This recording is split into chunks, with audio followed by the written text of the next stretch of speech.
Hola, soy Nuria y hace 2 años fui diagnosticada con disfagia orofaríngea a raíz de un tumor y desde entonces uno de mis objetivos ha sido visibilizar en las redes sociales cómo aprender a vivir el día a día con esta patología.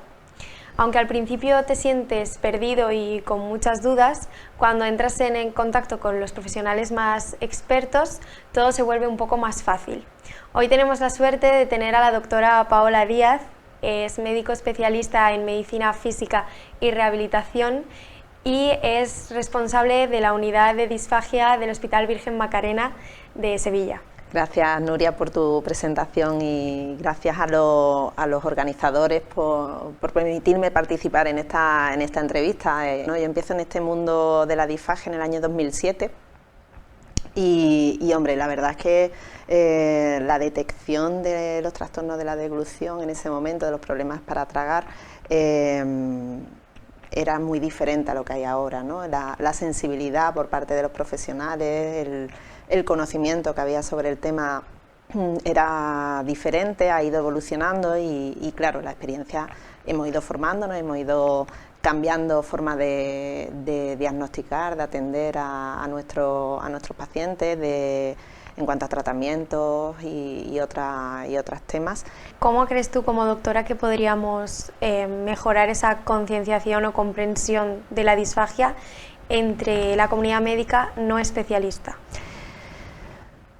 Realmente aquí yo creo que lo que debemos de insistir y donde tenemos que poner mayor hincapié es en el tema de formación. Formación. La formación es fundamental y la segunda parte es el cribado. Tenemos que cribar. Simplemente el introducir en nuestra encuesta, en nuestra entrevista de acercamiento al paciente, alguna pregunta que nos haga sospechar, nos va a dirigir hacia ese trastorno. Pero yo creo que formar y cribar son los dos puntos claves que hay que generar el camino para ir sensibilizando a todo el mundo.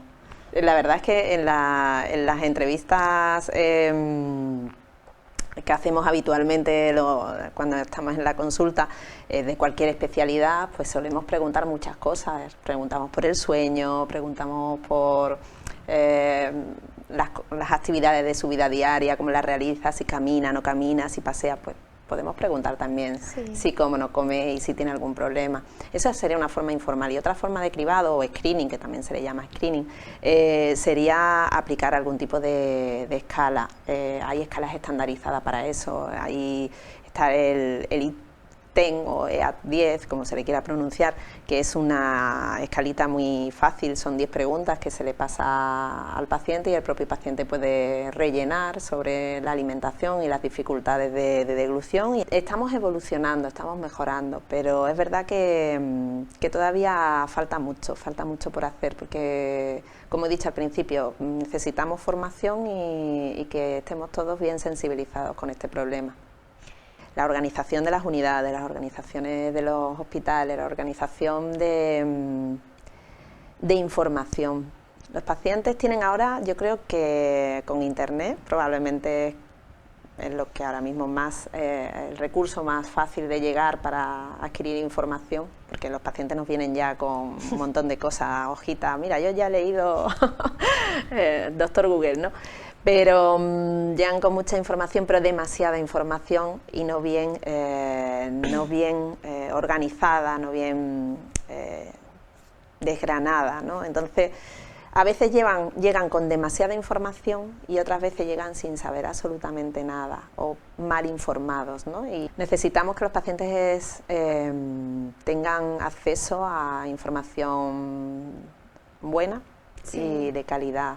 Porque no es solamente el que puedas comer más o menos, es que tenemos que adaptar muchas cosas, hay que tener información no solamente de alimentos, sino también de utensilios, de recursos que añadir. Al final nos falta mucha información y hasta que no llegamos a un profesional concreto que está especializado, que te pueda ayudar, estamos un poco perdidos. Antes hablabas de la necesidad de coordinar, de esa incertidumbre de los pacientes que no reciben la información bien y pues al final pasan mucho tiempo sin saber bien cómo llevar esos primeros meses viviendo con disfagia, y yo pues como paciente con disfagia recuerdo esos primeros meses de incertidumbre total, sobre todo pues porque fueron 4 meses muy largos en los que mi vida se redujo a pasar del sofá. Claro, montamos mi habitación en el salón de casa, por supuesto no tenía fuerzas de subir las escaleras, no tenía fuerza para levantarme yo sola, me llevaban al baño en brazos, a comer me sentaban en el mismo sofá. Recuerdo cuando venían visitas y duraban 2 minutos porque yo sentada duraba muy poco, y yo perdí muchísimo peso y perdí pues muchísima fuerza, muchísimo músculo, todo. Me quedé muy débil. Yo cuando llegué al logopeda no sabía lo de las técnicas de deglución, y para mí fue una maravilla descubrir que podía tragar con un poco más de tranquilidad, de seguridad, que no iba a llorar cada vez, porque claro, cada vez que yo hacía una deglución era atragantarme, toser, se acababa la comida, yo ya me iba llorando y decía, es que no soy capaz de tragar, y es algo que llevo haciendo 20 años, ¿cómo es posible? Cuando a mí me preguntan, ¿cómo pasaste esos meses? ¿Cómo vivías? Y yo decía, es que yo no vivía, yo sobrevivía al día. O sea, para mí, yo me despertaba y decía, Dios, que pase ya, que se acabe el día de hoy y ya mañana que sea otro, que ya no puedo más, que ya cada día peor, cada vez que iba al endocrino me pesaba menos, y era como, no sé si merecerá la pena al final todo este sufrimiento, que luego, pues eso, con la visión que tengo ahora de mí, pues digo, sí, ha merecido la pena pasar por ese calvario, pero al principio como paciente estás muy inseguro ante todo. El desafío realmente es realmente atender adecuadamente a las personas que te llegan, lo más individualizada posible y con el mayor número de recursos que podamos ofrecerles, ¿no? Bueno, y aprovechando que hoy es el Día Mundial de la Disfagia, me gustaría preguntarte qué mensaje le darías tanto a profesionales como a pacientes, como resumen de esta A ver, como resumen, a los profesionales, formación y eso, y buscar, detectar al paciente de riesgo, y a los pacientes sobre todo consultar con los profesionales que tengan más cerca aquellos síntomas, aquellas dudas que puedan tener, que no se lo queden en casa, ¿no? Esos pacientes que tosen con frecuencia cuando beben agua, beben refresco, o incluso esas personas que toman determinados alimentos, que si la naranjita, que si sandía, que si la sopita con fideos, que eso es relativamente frecuente en personas mayores que tienen disfagia, cuando mezclan esas dobles texturas, ¿no? El líquido con lo que es de masticar. Esas personas que tienen neumonías de repetición o que tienen mocos, esos gargajillos aquí en la garganta que no termina de resolverse, ¿no? y se le asocia pues problemas, algún que otra dificultad para tragar, que se le queda la comida, que no la mastica y no se le queda la boca y no va, y que no puede empujarla. Todas esas cosillas que muchas veces las normalizamos, y es verdad que acaban como que parece que, como sucede con frecuencia, es normal.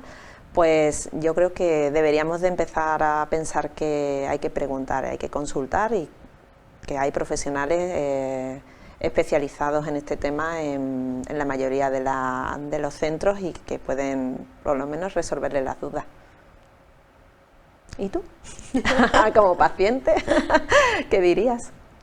Yo como paciente siempre digo lo mismo, o sea, a mí me ayudó muchísimo al principio el momento, mi primer contacto con mi psicóloga después del diagnóstico, cuando me dijo las palabras, Nuria, todo es temporal.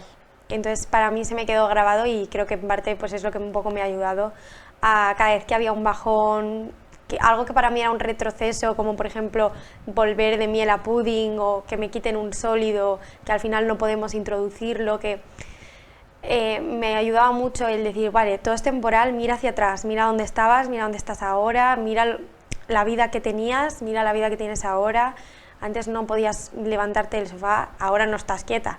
Entonces, claro, es un poco el mirar hacia atrás y pensar que nunca vas a estar tan mal como aquel primer día de diagnóstico, nunca te vas a sentir tan desinformado como aquel primer momento en el que escuchaste la palabra disfagia y bueno, al final pues con el paso del tiempo evolucionará, si hay posibilidades de mejora dentro de las limitaciones, como me has dicho, dentro de las limitaciones de la persona, dependiendo pues, del origen del problema, de la enfermedad, irá mejorando, pero siempre se puede mejorar un poquito. Y en mi caso, por ejemplo, ha habido una mejora increíble y brutal en cuestión de año y 7, 8 meses, que no me esperaba. Entonces yo entiendo que como paciente recién diagnosticado, a mí alguien me dice, venga, que todo pasa, todo es temporal, y digo, no me digas eso porque es que no. Pero visto desde la cara de 2 años después, sí pasa, y pasa y deja de dolerte y dejas de llorar y dejas de estar frustrado y quizás ya no es el reto de aprender cada día cosas que no puedes hacer, lavarte los dientes con normalidad por si te atragantas, bañarte en la piscina, estas cosas que hacías antes, dejas de aprender, o sea, hay un momento en el que dejas de aprender eso porque ya lo has adquirido y ahora es más como el control de las emociones frente a la gente, el entender que vas a salir y que no vas a poder comer lo mismo que los demás, que no vas a poder disfrutar de la comida como antes, pero que tienes la suerte de poder estar disfrutándola, porque hay gente que no, o sea, hay gente que ni siquiera por vía oral puede. Entonces, a mí pensar, pues eso, que tengo una suerte increíble de que mi tratamiento, en este caso, pues logopédico funcione, es un regalo. Entonces, yo siempre digo que todo pasa y que todo sea temporal. Y que todo acaba mejorando, sí, dentro de unas posibilidades, pero justo, todo es posible de mejorar. Bueno, pues la entrevista ha llegado a su fin y para mí ha sido un placer conocerte primero, escucharte. Yo soy una persona súper curiosa, estoy en esa edad de todavía curiosear y preguntar mucho y o sea, me quedan muchas cosas que preguntarte ahora, pero me gustaría darte las gracias por haber participado, por haber venido, por haber contado tu experiencia y por dar a conocer a la gente pues un poco más la disfagia, cómo se trata y la necesidad de esa mejora de coordinación, pues de todo esto.